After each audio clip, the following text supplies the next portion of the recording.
Hello दोस्तों, हम सभी एक शक्ति को मानते हैं, दूसरे शब्दों में कहें तो भगवान को। और जब भी हमारा कुछ प्रॉब्लम्स, ड्रीम्स या डिजायर होता है, हम उस भगवान और शक्ति को याद करते हैं और प्रे करते हैं कि वो हमारे इस प्रॉब्लम्स, ड्रीम्स और डिजायर को पूरा करने में हमारी मदद करे। कभी कभी हमारा प्रे भगवान तक पहुंच जाता है और हमारा डिजायर्स पूरा भी हो जाता है, लेकिन अधिकतर समय हमारा प्रे भगवान तक नहीं पहुंचता और कभी कभी तो प्रे करने के बाद भी हमारा प्रॉब्लम्स घटने की बजाय बढ़ जाया करता है। तो दोस्तों, आपने कभी सोचा है कि ऐसा क्यों होता है? क्या प्रे करने का कोई शुभ मुहूर्त या समय होता है कि जब हम शुभ मुहूर्त में प्रे करते हैं तो हमारा प्रे भगवान तक पहुंच जाता है और अशुभ मुहूर्त में पूजा करते हैं तो हमारा प्रे भगवान तक नहीं पहुंचता? तो इसका जवाब है नहीं। ऐसा कोई शुभ मुहूर्त या समय नहीं, बल्कि एक यूनिवर्सल लॉ है जो आपकी हर प्रे को पूरा करने में आपकी हेल्प करता है। लॉ का नाम है द लॉ ऑफ अट्रैक्शन। यह लॉ हम पे ठीक वैसे ही काम करता है जैसे लॉ ऑफ ग्रेविटी। मतलब आप इस लॉ को याद रखें या ना रखें, यह आप पे काम करती है। अगर आप इस लॉ का पॉजिटिव तरीके से यूज करते हैं तो आपको पॉजिटिव रिजल्ट मिलता है, और अगर आप नेगेटिव तरीके से यूज करते हैं तो नेगेटिव रिजल्ट मिलता है। इसीलिए दोस्तों, आपको इस लॉ का समझना ही एक विकल्प है। अगर आप इस लॉ को समझ लेते हैं तो आप अपनी हर प्रे को उस शक्ति या कहे तो भगवान तक पहुंचा सकते हैं। इस वीडियो में हम जानेंगे कि लॉ ऑफ अट्रैक्शन क्या है, लॉ ऑफ अट्रैक्शन काम कैसे करता है, लॉ ऑफ अट्रैक्शन साइंस और भगवत गीता के अनुसार, और लॉ ऑफ अट्रैक्शन में क्या करना है और क्या नहीं करना है। लेकिन वीडियो शुरू करने से पहले चैनल को सब्सक्राइब करें और बेल आइकन को जरूर दबाएं। लॉ ऑफ अट्रैक्शन क्या है? आपने कभी न कभी ये एक्सपीरियंस जरूर किया होगा कि आप अपने किसी फ्रेंड के बारे में सोच रहे थे और अचानक वो आपके सामने आ जाता है और आप कहते हैं, अरे अभी मैं आपके बारे में ही सोच रहा था। आप अपनी बाइक या स्कूटी से कहीं जा रहे हैं और सोच रहे हैं कि हे भगवान, आज ट्रैफिक ना हो और मैं ऑफिस टाइम पे पहुंच जाऊं, लेकिन उस दिन ट्रैफिक बाकी दिनों की अपेक्षा ज़्यादा होता है। आप ऑफिस में बैठे हो और सोच रहे हो कि आज इवनिंग में मुझे ऑफिस से जल्दी निकलना है, आज काम ज़्यादा ना आ जाए।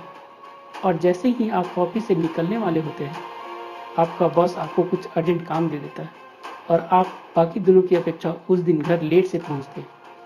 लगभग सभी लोगों के साथ कुछ ऐसा जरूर हुआ होगा। जी हाँ, जो हम फील करते हैं वो चीजें हमारी तरफ अट्रैक्ट होती है।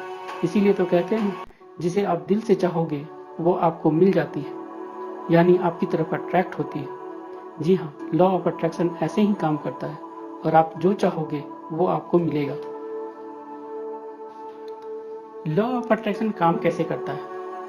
आप सोच रहे होंगे कि अच्छा, अगर लॉ ऑफ अट्रैक्शन फीलिंग और थॉट पे काम करता है तो हम तो हमेशा अंबानी, टाटा, बिल गेट्स के बारे में सोचते हैं, तो हमारी तरफ वो क्यों नहीं अट्रैक्ट होता और हम भी बिल गेट्स जैसे रिच बन जाते हैं? अगर आप ऐसा सोच रहे हैं तो बिल्कुल सही सोच रहे हैं, लेकिन किसी भी चीज को मैनिफेस्ट करने का एक प्रोसेस होता है, और अगर आप उस प्रोसेस को फॉलो करते हैं तो हाँ, आप भी बिल गेट्स, टाटा, अंबानी जैसा बन सकते हैं।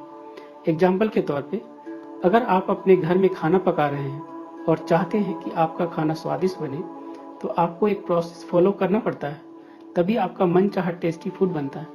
यदि कुछ इंग्रेडिएंट्स मिस हो गया या ठीक से प्रोसेस फॉलो नहीं किया तो कुछ डिजास्टर हो जाता है और आपको मनचाहा टेस्ट नहीं मिलता। ठीक उसी प्रकार यूनिवर्स के भी कुछ रूल्स हैं जिसे आपको फॉलो करने होंगे यदि आप अपना मनचाहा ड्रीम लाइफ जीना चाहते हैं। स्कूल फिजिक्स में हम पढ़ चुके हैं कि हमारे आसपास की सारी चीजें जो हम अपने पांचों इंद्रियों के द्वारा फील करते हैं मैटर है, और सभी मैटर एक एनर्जी है। यहाँ तक कि हमारा गोल, ड्रीम भी एक एनर्जी है। साइंस ने यह प्रूव किया है कि सभी एनर्जी एक सर्टेन फ्रीक्वेंसी पे वाइब्रेट करता है और सेम वाइब्रेशन वाली एनर्जी एक दूसरे को अट्रैक्ट करती है। एग्जाम्पल के तौर पे, जब आप रेडियो या टेलीविजन को एक फ्रीक्वेंसी पे सेट करते हैं तो पर्टिकुलर चैनल आप देख या सुन सकते हैं। इसी तरह ये यूनिवर्स काम करती है। जब आप अपने ड्रीम्स को अचीव करना चाहते हैं तो आपको भी अपने फीलिंग, थॉट, बिलीव और एक्शन को एक ड्रीम के फ्रीक्वेंसी पे सेट करना होगा।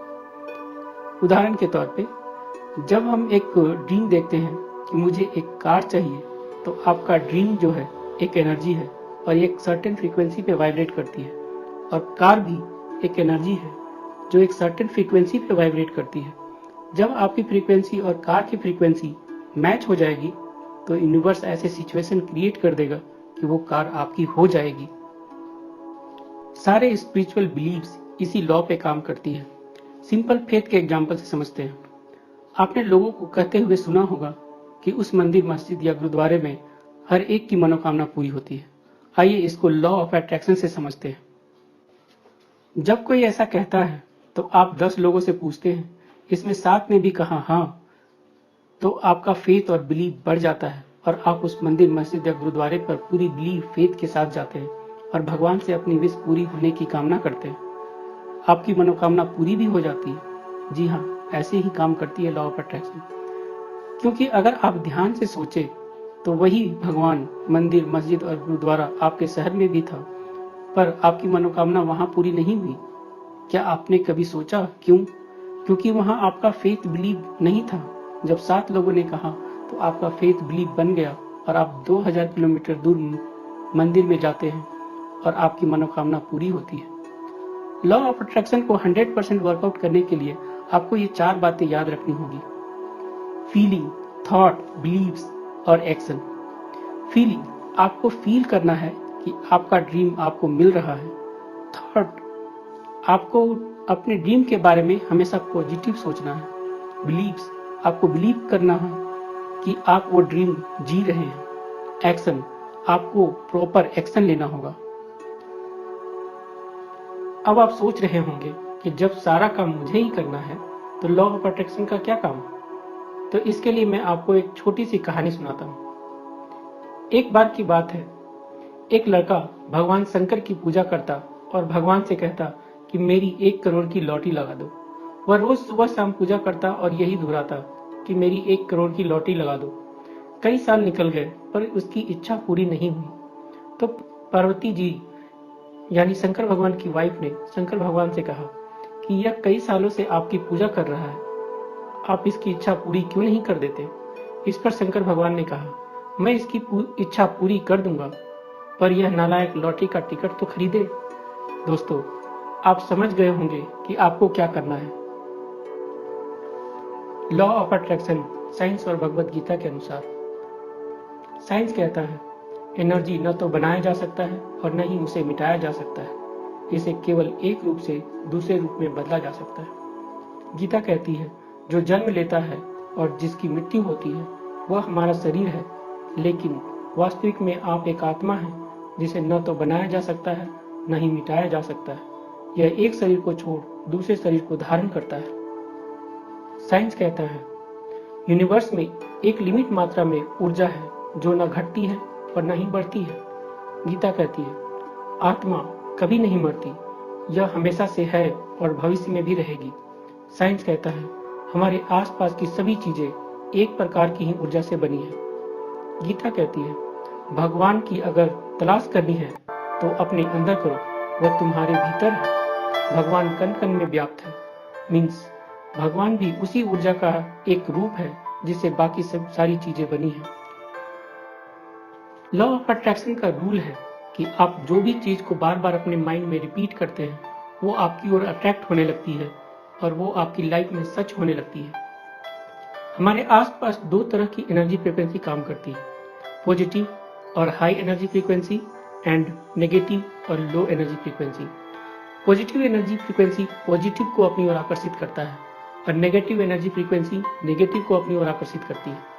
इसीलिए दोस्तों, यदि आप अपना ड्रीम लाइफ जीना चाहते हैं तो एक क्रिस्टल क्लियर गोल बनाइए और हमेशा पॉजिटिव सोचें और अपने मन में दोहराते रहिए कि मैं इस काम को कर सकता हूँ, मुझ में सफलता को पाने की पूरी शक्ति है, मुझे जीने में मजा आ रहा है, मैं सफल और हैप्पी लोगों को अपनी ओर आकर्षित करता हूँ, मुझे सभी लोग प्यार करते हैं। इस वीडियो में इतना ही दोस्तों। अगर आपका कोई भी सजेशन हो तो प्लीज कमेंट करके बताइए। अगर आपको ये वीडियो अच्छी लगी हो तो लाइक और कमेंट जरूर कीजिए। इस वीडियो को देखने के लिए आपका धन्यवाद। Be positive, become limitless.